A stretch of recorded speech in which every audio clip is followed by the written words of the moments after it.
Avez-vous déjà entendu parler de la sagesse de Salomon? Dans l'Ancien Testament, il est décrit comme l'un des rois les plus sages de l'histoire. Mais d'où vient cette sagesse incroyable?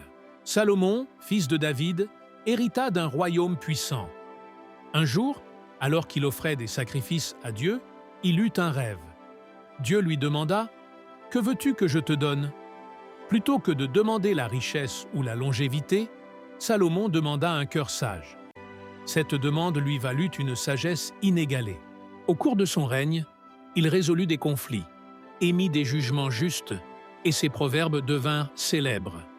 L'un de ses récits les plus marquants est celui des deux femmes qui se disputaient un bébé. Chacune prétendait être la mère. Salomon, avec sa sagesse, proposa de couper l'enfant en deux. La véritable mère, remplie d'amour, s'écria « Non, accordez-lui la vie, donnez-le lui !» Salomon alors sut qui était la vraie mère. Mais la sagesse de Salomon ne se limitait pas à la justice. Il construisit le premier temple de Jérusalem, un lieu sacré pour le peuple d'Israël. Ce temple devint un symbole de foi, de dévotion et de la présence de Dieu parmi son peuple. Cependant, cette sagesse avait un prix.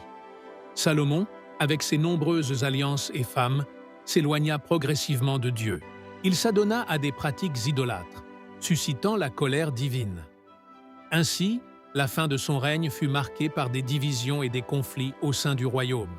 La vie de Salomon nous enseigne que la sagesse véritable ne se mesure pas seulement à la connaissance, mais à notre capacité à rester fidèle à nos valeurs. La sagesse peut élever, mais elle peut aussi être un défi.